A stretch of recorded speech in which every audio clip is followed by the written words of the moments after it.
Hello everyone, welcome to one shot. और जैसे कि हमने अपने लास्ट लेक्चर में डिस्कस किया था वेपर कंप्रेशन रेफ्रिजरेशन सिस्टम के बारे में, VCRS के बारे में, और उस पर हमने देखा था कि किस प्रकार वेपर को कंप्रेस करके कंप्रेसर में डाल करके कंप्रेस करके और उसका रेफ्रिजरेट उसको किया जाता है, उसका रेफ्रिजरेशन में यूज किया जाता है। हमने लास्ट लेक्चर में अपने डिस्कस किया था सारी चीज़ें, और हमने वहाँ पर COP को जो है डायरेक्ट लिख दिया था, डायरेक्ट फार्मूला बेस में लिख दिया था। लेकिन आज हम उस चीज़ को थोड़ा COP को हम आज देखेंगे, डिस्कस करेंगे कैसे वो COP निकली थी। जिसने भी हमारे लास्ट लेक्चर नहीं देखे उनका लिंक डिस्क्रिप्शन में मिल जाएगा, वहाँ से जाकर के हमारे जो लास्ट लेक्चर है स्टार्टिंग से, वहाँ से आप लोग विजिट कर सकते हैं, देख सकते हैं। तो हमने एक अलग से फिगर बनाया हुआ है, ठीक है। ये फिगर क्योंकि आज हम लोग डिस्कस करेंगे क्या कहते हैं VCRS की COP के बारे में, और साथ ही साथ हम लोग डिस्कस करेंगे सुपर हीटेड क्या होता है और सुपर कूलिंग क्या होता है, ठीक है। ये दोनों चीज़ों को अगर हम डिस्कस करेंगे तो फिगर हमारे लिए बहुत ही ज़्यादा इंपॉर्टेंट हो जाता है, ठीक। इसको बार बार ड्रा करने से अच्छा है एक बार इसको ड्रा कर लिया है, और इसी के आगे हम लोग देखते चलेंगे। तो सबसे पहली चीज़ हम COP को देखेंगे कि COP of VCRS, vapour compression refrigeration system की COP क्या होती है। हमने ये जो पूरा सिस्टम देखा था, ये वेपर कंप्रेशन रेफ्रिजरेशन सिस्टम था। यहाँ पर हमने देखा था कि एक बार हम फिर से डिस्कस करेंगे, थोड़ा इस फिगर को देख लेंगे कि जैसे कंप्रेसर पर जो एयर होती है वो कंप्रेस होगी, जैसे ही उसका कंप्रेसर होगा तो उसका प्रेशर हाई हो जाएगा और उसका टेम्परेचर हाई हो जाएगा। कंप्रेसर पर जब चीज़ डाली जाती है तो कंप्रेसर में देखते हैं तो हाई प्रेशराइज हो जाती है, जैसे टायर में हवा भरना, तो वो कंप्रेसर के कारण ही भर पाती है, ठीक है। अब जैसे ये हाई प्रेशर और हाई टेम्परेचर की एयर को जैसे ही हम लोग कंडेंसर में ले जाते हैं तो यहाँ पर कोई अलग लिक्विड होता है, या यहाँ पर एक कॉइल लगी होती है कंडेंसर में, और इस कॉइल में ऑलरेडी लिक्विड का फ्लो हो रहा होता है, ठीक है।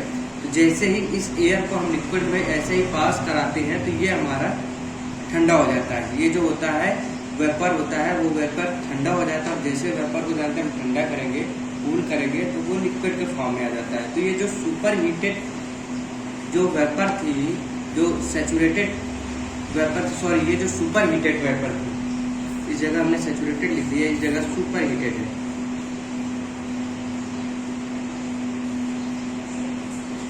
जो सुपर हीटेड वेपर थी, इस सुपर हीटेड वेपर को जैसे ही हम आगे बढ़ाएंगे तो यहाँ पर सैचुरेटेड लिक्विड के फॉर्म में ये प्राप्त हो जाती है। अब इस सैचुरेटेड लिक्विड के फॉर्म में आएगी तो इसका प्रेशर तो हाई रहता है, लेकिन इसका टेम्परेचर होता है वो पहले की अपेक्षा कम हो जाता है, यानी ये ठंडी हो जाती है।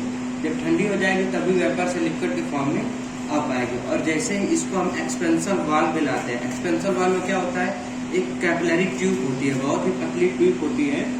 वहाँ पर हम लोग देखते हैं कि जैसे ही आएगी पतली ट्यूब से आती है तो ये टकराव और कोलिजन के कारण ये आपस में टकराते हैं, और जिसके कारण इस पर मिक्स फेज प्राप्त होता है। इसके कारण इस पर मिक्स फेज प्राप्त होता है, जो कि वेपर और लिक्विड दोनों का होता है। तो यहाँ पर जब ये आएगा तो इसका प्रेशर भी डाउन हो जाता है और टेम्परेचर होता है वो और डाउन हो जाता है, यानी बहुत ही ज़्यादा ठंडी हो जाती है ये। अब इसको जैसे हम इवापोरेटर में प्रवेश कराते हैं, इवापोरेटर में एंट्री कराते हैं, तो इवापोरेटर में होता है वो कैबिन, वो कैबिन होता है जहाँ पर हमें जो वो या रूम होता है जहाँ पर हमें चीज़ों को ठंडा करना होता है, ठीक है।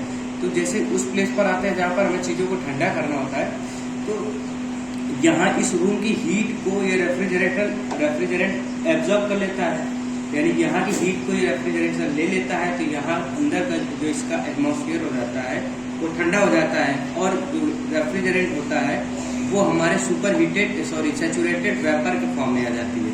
यानी कि जो रेफ्रिजरेंट होता है वो ऐसे यूज किए जाते हैं जो कि लो टेम्परेचर पर ही अपना फेस चेंज कर दे। तो ये अपना फेस चेंज कर देता है, और ये लिक्विड के फॉर्म से पूर्ण रूप से यहाँ पर देखते हैं पहले ही वेपर के फॉर्म में कुछ आ गया था, जैसे यहाँ पर आकर तो पूरा वेपर के फॉर्म में आ जाता है, और ये ऊपर कंप्रेसर में प्रवेश करा दिया जाता है। और जैसे ही ये पूरा साइकिल क्या होता है, ये पूरे साइकिल वर्क करने लगती है, ठीक है। ये पूरी साइकिल है, ये पूरी साइकिल वर्क करने लगती है, ठीक। तो अब जैसे ये सिचुएशन होती है तो यहाँ पर हम देखेंगे इसकी जो COP निकालेंगे, जैसे हमने लास्ट लेक्चर में देखा था, तो इसकी जो COP निकालेंगे वो pH डायग्राम से निकालेंगे, pH डायग्राम।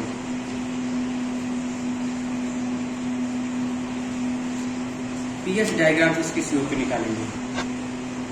तो पीएच डायग्राम होता क्या है?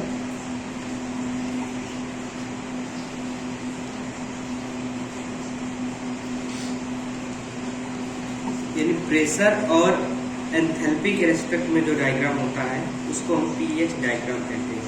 और ये डायग्राम को मिला के ऐसे बनता है। ये जो लाइन होती है, ये लाइन होती है सैचुरेटेड वेपर लाइन, और ये जो लाइन होती है सैचुरेटेड लिक्विड लाइन होती है। यानी कि यहाँ पर हम लिख देंगे कि एल मीन्स होता है सैचुरेटेड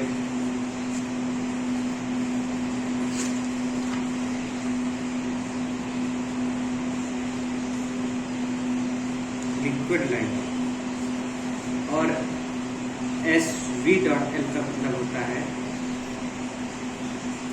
सैचुरेटेड वेपर लाइन। ये दो लाइनें होती है, ठीक है। अब यहाँ पर हम देखेंगे कि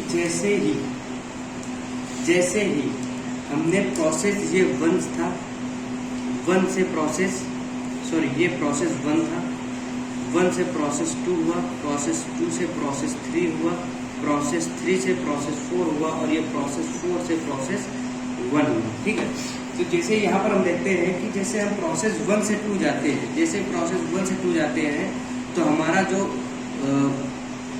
रेफ्रिजरेट होता है वो सुपर हीटेड वेपर फॉर्म में होता है। यानी कि सुपर हीटेड वेपर फॉर्म में है, ये सैचुरेटेड वेपर है, और सैचुरेटेड वेपर से भी ज्यादा हीट, यानी कि ये जो लाइन है वो सैचुरेटेड की शो करती है। यहाँ पर हम लोग देखते हैं कि इससे भी ज्यादा, यानी कि ये वो सैचुरेटेड है, इसके आगे होता है वो पूरा सुपर हीटेड होता है। यानी कि ये प्रोसेस 1 से प्रोसेस 2 हो गई, ये सुपर हीटेड वेपर लाइन बन गई, ठीक है। अब जैसे ही प्रोसेस 2 से जैसे ही प्रोसेस 3 में जाएंगे तो हमें प्राप्त होता है सैचुरेटेड लिक्विड, यानी सैचुरेटेड लिक्विड लाइन ये है, हमें ये प्राप्ति हो जाती है। तो हम देखेंगे यहाँ से हमें इस चीज की प्राप्ति होगी, ठीक है। ये हो गया प्रोसेस 2 से 3। प्रोसेस 3 से 4 आते हैं तो यहाँ पर हमें मिक्स फेज मिलता है, यानी वेपर प्लस लिक्विड दोनों। तो अगर ये देखेंगे तो ये लिक्विड लाइन है, इसके आगे जाएंगे तो हमारा लिक्विड लाइन रहेगा। लेकिन जैसे ही ऐसा होगा कि ये लाइन, इनका जो मिड होता है, इसका जो एक मिड होगा, ये मिड हमारा शो करता है कि इसके इधर लिक्विड है, इसके इधर वेपर है। तो सैचुरेटेड वेपर का मतलब होता है कि जैसे ही आएगा तो ये कुल मिला के ऐसे आएगा, ठीक, यहाँ पर कुछ आएगा, और यहाँ से फिर हमारा देखेंगे कि 4 से 1 में हमारा फिर से सैचुरेटेड वेपर बन जाता है। सैचुरेटेड वेपर लाइन को हमारा टच कर जाता है, इनिशियल पॉइंट को हमारा टच कर जाता है। ये कुल मिला के हमारा पीएच डायग्राम बन के तैयार हो जाता है। 1 से 2, 1 से 2, 2 से 3, 3 से 4, ये हमारा कुल मिला के पूरा डायग्राम बन के तैयार हो गया, ठीक है। अब इसकी हम जब सीओपी निकालते हैं, जैसे हम इसकी सीओपी निकालते हैं तो सीओपी हमने पहले ही बताए थे, desire effect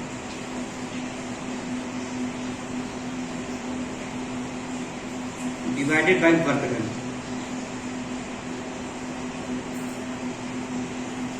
divide by work done. अब यहाँ पर हम देखेंगे कि डिजायर इफेक्ट यहाँ पर होगा क्या। डिजायर इफेक्ट क्या होगा, किसी भी रेफ्रिजरेशन में सबसे ज्यादा डिजायर इफेक्ट होता यही है कि जहां पर जिस रूम को हम ठंडा करना चाहते हैं उस रूम से हम कितनी हीट निकाल सकते हैं, यानी इवापोरेटर, ये जो फिगर है, इवापोरेटर से हम कितनी हीट निकाल सकते हैं, ठीक है। इवापोरेटर से कितनी हीट हम निकाल, मतलब इवापोरेटर से रेफ्रिजरेंट कितना हीट ले करके आगे बढ़ जाएगा, ये हमारा कहलाता है डिजायर इफेक्ट। यानी जो रेफ्रिजरेंट जिसका हम प्रयोग करते हैं ताकि चीजें ठंडी हो जाए, तो वो चीजों को कितना ठंडा करता है, इसके बाद निकल जाता है, तो वो हमारा हो जाता है डिजायर इफेक्ट। अगर हम डिजायर इफेक्ट की बात करें तो प्रोसेस 4 से 1, प्रोसेस 4 to 1 क्या है, हमारा डिजायर इफेक्ट है।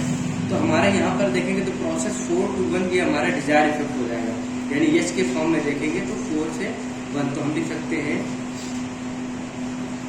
H1 माइनस का H4 divided by work done देखेंगे तो वर्क डन क्या होता है हमारा जो कंप्रेसर होता है, यहाँ पर देखते हैं हम जैसे ये जो कंप्रेसर है यही हमारा वर्क कर रहा है, तो वर्क डन क्या होगा प्रोसेस 1 से 2, वर्क डन हमारा होगा प्रोसेस 1 से 2 यानी H1 माइनस का H2, ये है H1 माइनस का H4, ठीक है, ये हमारा हो गया। अब हम लोग यहाँ पर एक चीज देखते हैं कि ये जो लाइन आई है ये लाइन लगभग सीधी होती है, यानी लगभग हमसे थोड़ी तिरछा बन गई, लेकिन ये लाइन लगभग सीधी होती है। तो यहाँ पर हम देखते हैं कि H3 इक्वल टू H4 होता है, H3 इक्वल टू H4 होता है, तो इसको हम जरूर फिर से लिख सकते हैं कि COP बराबर हो जाएगा H1 माइनस का H3 divided by H1 minus का H2, यानी ये दोनों फार्मूले हमारे सही है, ये दोनों फार्मूले हमारे, अगर हम COP की बात करें तो ये दोनों फार्मूले हमारे सही है COP के केसेस में, ठीक है। ये हमारी जो हमने कल का ये डायरेक्ट फार्मूला लिख दिया था उसी के बेस पर है कि pH डायग्राम के थ्रू हम फार्मूला कैसे निकालते हैं COP का, ये चीजें हैं। क्योंकि आगे जब हम लोग सुपर हीटेड की बात करेंगे तो वहां पर अगर आपको ये चीजें नहीं पता, pH डायग्राम आप नहीं बना सकते, pH डायग्राम में सिर्फ आपको इस कर्व को देखना है, ये जो लाइन ड्रा की गई है ये इस लाइन को देखना है और आप आराम से बना सकते हैं, ठीक है। ठीक है, तो आगे हम लोग डिस्कस करते हैं कि सुपर हीटेड क्या होता है और सुपर कूलिंग क्या होता है। तो हम लोग पहले ही देखते हैं, हम लोग पहले देखना चाहेंगे सुपर कूलिंग क्या होता है।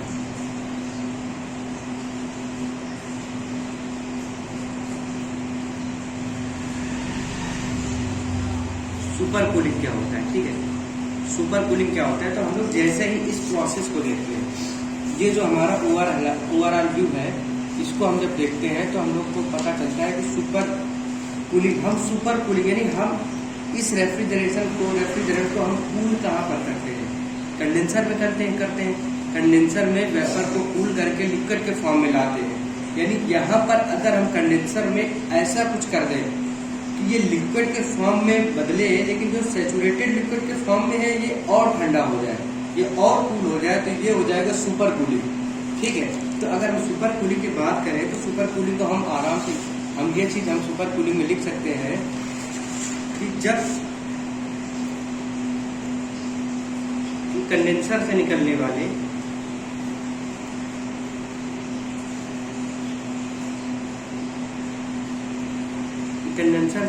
वाले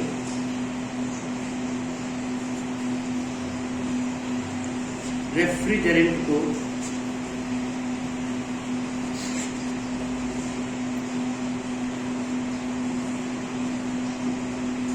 और कूल कर दे,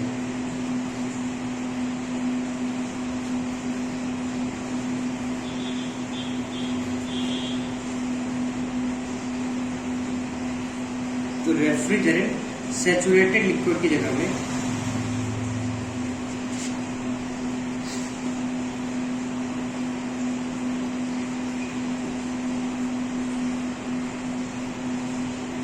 स्थान पर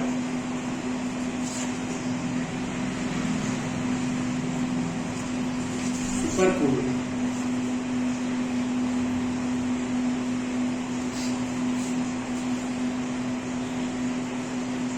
रेफ्रिजरेंट देंगे, ठीक है। यानी यहाँ पर हम देखते हैं कि जैसे ही हम यहाँ पर कंडेंसर से जो चीज निकल रही है, जितनी कूलिंग हो रही है, कंडेंसर में कुछ ऐसा कर दे कि ये और इसको और ज्यादा कूल कर दे, तो ये सैचुरेटेड लिक्विड के फॉर्म में है, ये सुपर कूलिंग के फॉर्म, सुपर कूल्ड लिक्विड के फॉर्म में आ जाएगा। यानी ये जो लिक्विड होगा वो और कूल हो जाएगा और ठंडा हो जाएगा। अब कंडेंसर में हम ऐसा क्या कर सकते हैं कि इसकी चीजों को कि ये ज्यादा हमारा कूल हो जाए, तो इसका होता क्या है कि हम कैसे करते हैं। तो मेथड ऑफ सुपर कूलिंग में हम लोग देखेंगे, मेथड ऑफ सुपर कूलिंग में हम लोग क्या कर सकते हैं।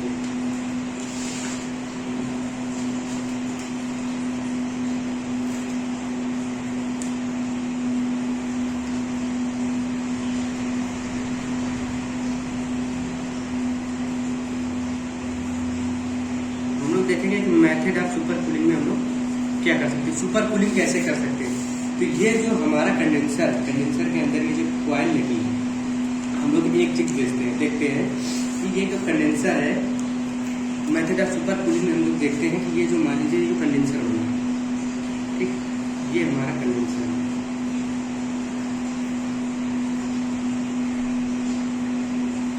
कंडेंसर है, इसकी मान लीजिए हम लोग अगर इसको अलग से रखते हैं और मान लेते हैं कि इसकी जो लेंथ है वो लेंथ जो है वो हमारी 5 सेंटीमीटर की, 5 सेंटीमीटर की लेंथ है इसकी ओवरऑल। और यहाँ से कोई लिक्विड आएगा और यहाँ से लिक्विड जाएगा, यहाँ से कोई लिक्विड आएगा और यहाँ से कोई लिक्विड जाएगा। तो हम लोग यहाँ पे देखते हैं कि जो 5 सेंटीमीटर का है, जब लिक्विड यहाँ से यहाँ की ओर फ्लो करेगा तो लिक्विड यहाँ से निकल करके लिक्विड यहाँ पर जाएगा, तो जितनी कूलिंग होगी, अगर वही एक कोई हम दूसरा कंडेंसर ले लें, दूसरा कंडेंसर ले लें जो इससे बड़ा हो, जो इससे बड़ा हो,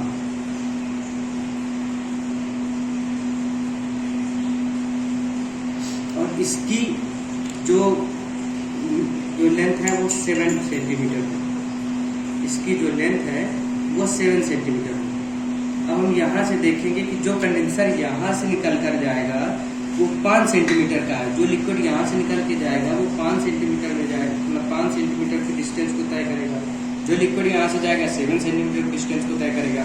और यहाँ पर जो फ्लो हो रहा है वो समान है, जो लिक्विड है ये इक्वली, इस पर कोई दिक्कत नहीं है। जो इस पर जो लिक्विड जो फ्लो होगा, इस कॉइल के अंदर जो लिक्विड या एयर या जिसके द्वारा हम कूलिंग कर रहे हैं, जिसके द्वारा रेफ्रिजरेटर को हम कूल कर रहे हैं, हम लोग यहाँ से देख सकते हैं कि जिसकी लंबाई कम वो कम कूलिंग करेगा, जिसकी लंबाई ज़्यादा इसकी लंबाई ज़्यादा है, यानी रेफ्रिजरेंट इसके संपर्क में ज़्यादा देर तक रहेगा। और जब देखते हैं कि रेफ्रिजरेंट इसके संपर्क में ज़्यादा देर तक रहेगा तो डेफिनेटली है कि ये इसके मतलब कि इसके मुकाबले ये ज़्यादा ठंडा करेगा। तो हम लोग करते क्या है कि मेथड ऑफ सुपर कूलिंग में हम लोग करते हैं कि कंडेंसर की कॉइल को हम लोग यहाँ पर लिख लेंगे कि कंडेंसर की कॉइल को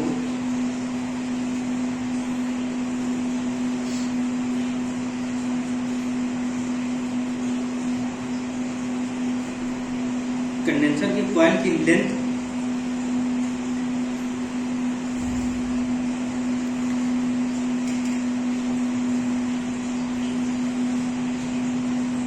इंक्रीज कर देंगे।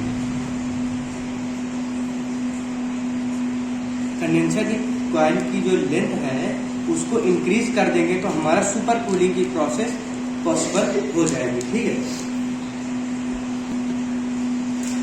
ये हमारा पहला मेथड हो गया। ठीक है, दूसरा मेथड हम लोग क्या कर सकते हैं कि ये जो कॉइल है इसके अंदर जितना ठंडा कूलिंग हो रही है, जितना ठंडा लिक्विड या एयर जो भी जिसके द्वारा भी कर रहा है वो फ्लो हो रहा है, उसका और ठंडा कर दे। यानी जो अंदर जो फ्लो लिक्विड है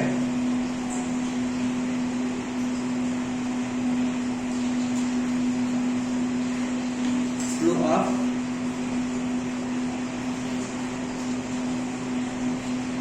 लिक्विड को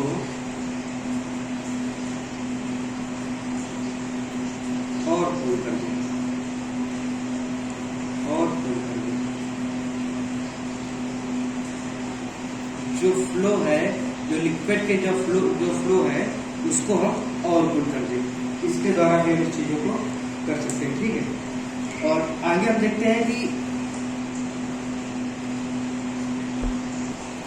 अब हम लोग देखेंगे कि सुपर हीटेड प्रोसेस क्या है, सुपर हीटेड कहाँ पर हो गया। तो जैसे ही हम लोग यहाँ से देखते हैं कि सैचुरेटेड लिक्विड के फॉर्म में हम लोग मतलब लिक्विड को हम और ठंडा करके हम सुपर कूलिंग कर सकते हैं। उसी प्रकार हम लोग ये देखेंगे कि हीटिंग कहाँ पर होती है। यहाँ पर क्या है कि यहाँ से कंडेंसर से निकलने के बाद जो लिक्विड होता है वो कूल हो जाता है, ठंडा हो जाता है, और जो वेपर फॉर्म में होता है वहाँ से वो लिक्विड के फॉर्म में आ जाता है कंडेंसर से निकलने के बाद। लेकिन ऐसा एक और जगह होती है इवापोरेटर में जो लिक्विड इंटर करता है वो तुलना को वेपर और लिक्विड के मिक्स फेज में होता है। यहाँ से निकलने के बाद ये सुपर सैचुरेटेड वेपर के फॉर्म में आ जाता है, यानी यहाँ से ये इवापोरेटर की हीट को एब्जॉर्ब कर लेता है और गर्म होने के बाद ये आगे बढ़ जाता है।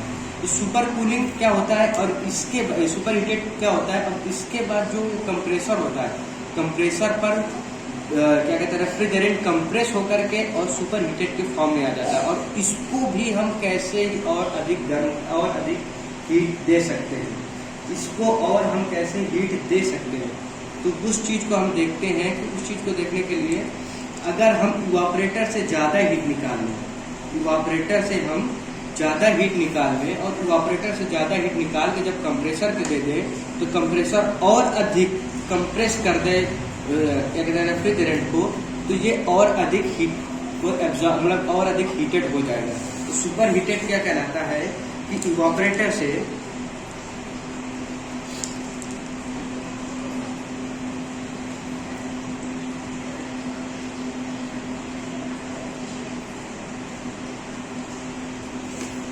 इवापरेटर से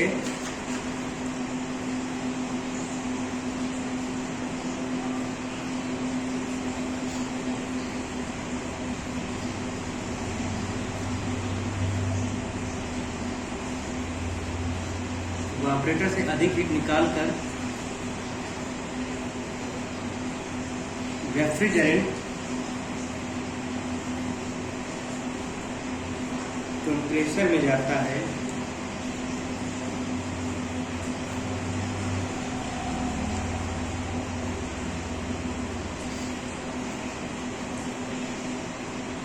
पहले की अपेक्षा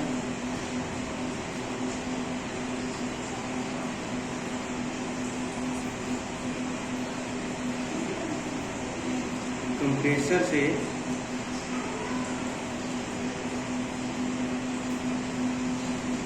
अधिक हीटेड वेपर निकलती,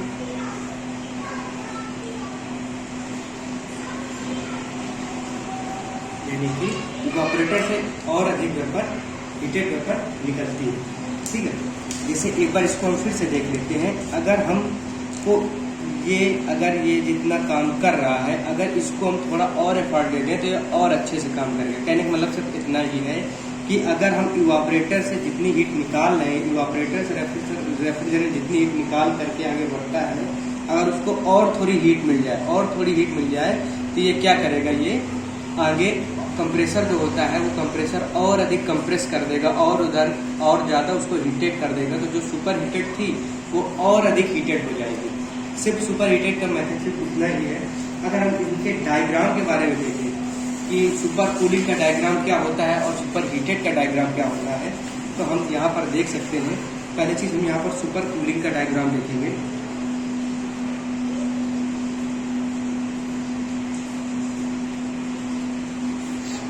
जो पीएच डायग्राम होगा,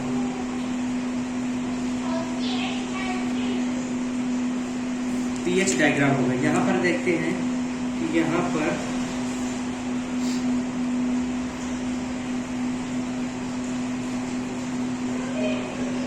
ये पीएच होगा और ये एच होगा। ठीक है, और अगर हम यहाँ पर सुपर हीटेड का देखें, नेक्स्ट